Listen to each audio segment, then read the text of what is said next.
Welcome back to the channel. So ನನ್ನ daily routine ಜೊತೆ ನಾನು ವೆಡ್ನೆಸ್ಡೇ ವ್ಲಾಗಿದ್ದು ಬರ್ತ್ಡೇ ದಿನ ನಂದು ಬರ್ತ್ಡೇ ಇತ್ತು. ನಾವು ಬರ್ತ್ಡೇ ಅಂತ ಏನು ಸೆಲೆಬ್ರೇಟ್ ಮಾಡ್ಕೊಳ್ಳಲ್ಲ, ಕೇಕ್ ತರಿಸೋದೆಲ್ಲ ಮಾಡಲ್ಲ, ಮನೆಯಲ್ಲೇ ಮಾಡ್ತೀನಿ. ಒಂದೊಂದು ಸತಿ ಮಾಡಲ್ಲ, ಮನೆಯಲ್ಲೇ ವರ್ಕ್ ಮಾಡಿದ್ದೆ.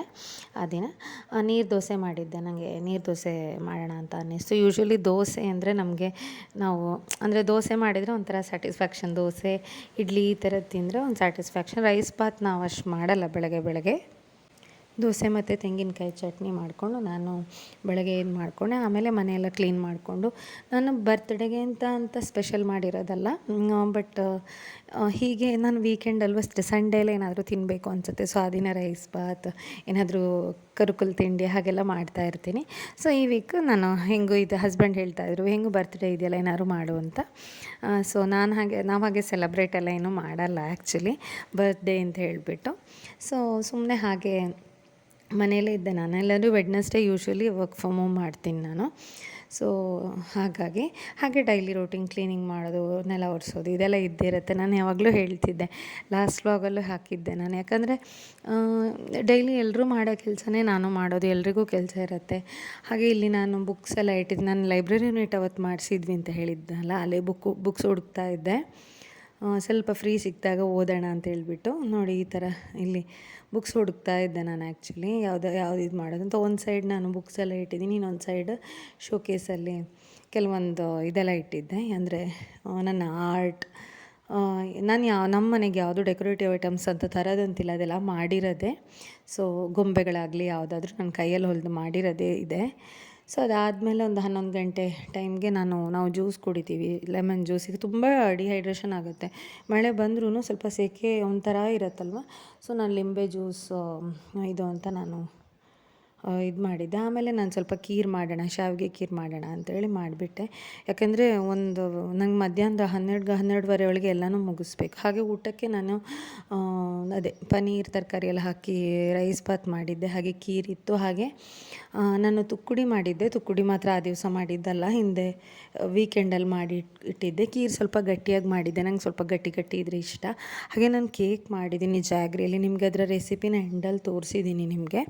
ಆ ಥರ ಕೇಕ್ ಮಾಡಿ ಹೆಲ್ದಿಯಾಗಿ ವೀಟ್ ಫ್ಲೋರಲ್ಲಿ ಮಾಡಿದ್ದೀನಿ.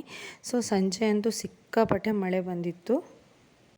ಬೆಂಗಳೂರಲ್ಲಿ ಹಾಗೆ ಅಲ್ವಾ, ಸಂಜೆ ಅಂತೂ ಸಿಕ್ಕಾಪಟ್ಟೆ ಮಳೆ ಬಂದಿತ್ತು ಆ ದಿನ.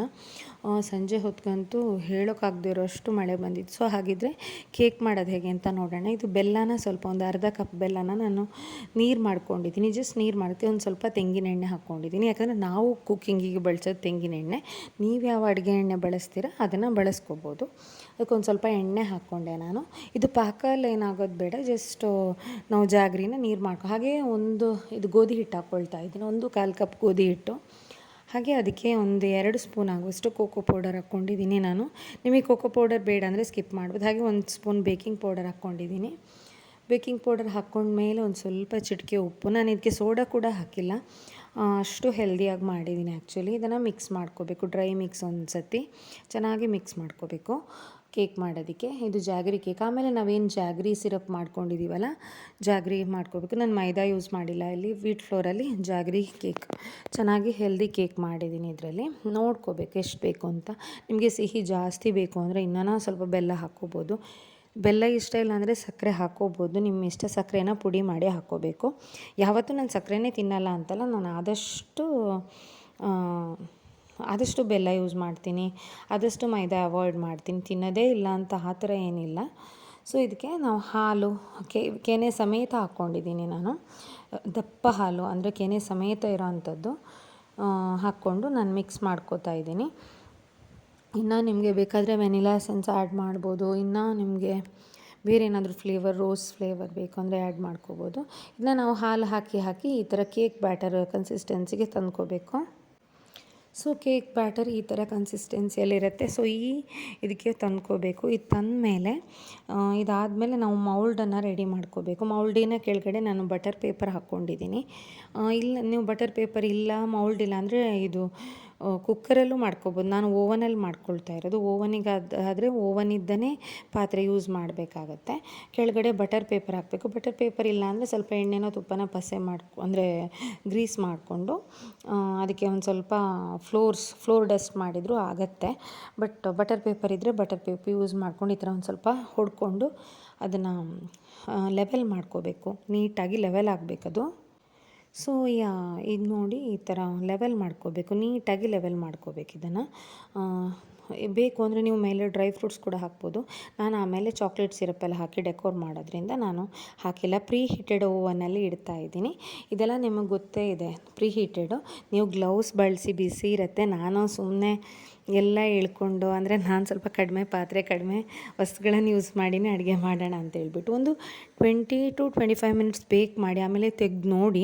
ಅದು ಆಗಿಲ್ಲ ಅಂತ ಹೇಳಿದರೆ ಮತ್ತು ಒಂದು 10 ಮಿನಿಟ್ಸ್ ಮಾಡಿ. ನಾನು 20 ಮಿನಿಟ್ಸ್ ಇಟ್ಟು ಆಮೇಲೆ ಅದು ಸ್ವಲ್ಪ ಬೇಯಬೇಕು ಅಂತ ಅನ್ನಿಸ್ತು. ಟೂತ್ಪಿಕ್ ಹಾಕಿ ನೋಡಿದೆ, ಮತ್ತೊಂದು 10 ಮಿನಿಟ್ಸ್ ಬೇಕ್ ಮಾಡಿದೆ ನಾನು. ಸೊ ಬಟರ್ ಪೇಪರ್ನ ನೀಟಾಗಿ ರಿಮೂವ್ ಮಾಡಿಕೊಂಡು ತೆಗೆದು ಸೈಡಿಗೆ ಹಾಕಿ ನೋಡಿ ಎಷ್ಟು ಫ್ಲಫಿಯಾಗಿ, ಎಷ್ಟು ಸಾಫ್ಟಾಗಿ ಬಂದಿದೆ, ಎಷ್ಟು ನೀಟಾಗಿ ಬಂದಿದೆ ನೋಡಿ. ಪದರವಾಗಿ ನಾನು ಮೈದಾ ಹಿಟ್ಟಲ್ಲಿ ಮಾಡಿರೋದೇ ಅಲ್ಲ, ಗೋಧಿ ಹಿಟ್ಟಲ್ಲಿ ಬೆಲ್ಲದಲ್ಲಿ ಮಾಡಿರೋದು. ಬಟ್ ಸ್ಟಿಲ್ ಎಷ್ಟು ಚೆನ್ನಾಗಿ ಬಂದಿದೆ ನೋಡಿ. ಇದಕ್ಕೆ ನಾನು ಒಂದು ಸ್ವಲ್ಪ ಚಾಕ್ಲೇಟ್ ಸಿರಪ್ ಅಂದರೆ ನಾನು ಚಾಕ್ಲೇಟ್ನ ಮೆಲ್ಟ್ ಮಾಡಿಕೊಂಡು ಅದನ್ನ ಈ ಥರ ಮೇಲ್ಗಡೆ ಹಾಕ್ಕೊಳ್ತಾ ಇದ್ದೀನಿ. ಸೊ ಇನ್ನೊಂದು ಲೇಯರ್ ಬರುತ್ತೆ ನಮಗೆ. ಬೇಕು ಅಂದರೆ ನೀವು ಆ ಥರ ಮೇಲ್ಗಡೆ ಇರೋದನ್ನು ಕಟ್ ಮಾಡ್ಕೋಬೋದು. ನಾನು ವೇಸ್ಟ್ ಮಾಡಲ್ಲ, ಹೆಂಗೆ ಮಾಡಿಕೊಂಡೆ.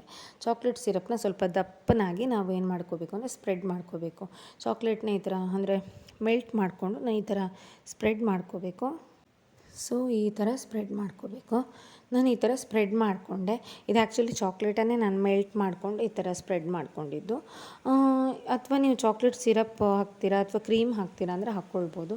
ಇನ್ನು ವೈಟ್ ಮಿಲ್ಕಿ ಬಾರ್ ಚಾಕ್ಲೇಟ್ ತೊಗೊಂಬಂದು ಅದನ್ನು ನಾನು ತುರಿದ್ಬಿಟ್ಟು ಈ ಥರ ಮಾಡಿದ್ದೀನಿ ನೋಡಿ. ಈ ಥರ ಡೆಕೋರ್ ಮಾಡಿದ್ದೀನಿ. ನಿಮಗೆ ಯಾವ ಥರ ಬೇಕು ಅಂದರೆ ಚೆರಿ ಫ್ರೂಟ್ ಇದ್ದರೆ ಚೆರಿ ಫ್ರೂಟ್ ಯಾವ್ದು ಬೇಕಾದರೂ ಯೂಸ್ ಮಾಡ್ಕೋಬೋದು. ನಾನು ಈ ಥರ ಮಾಡ್ಕೊಂಡಿದ್ದೀನಿ ನೋಡಿ.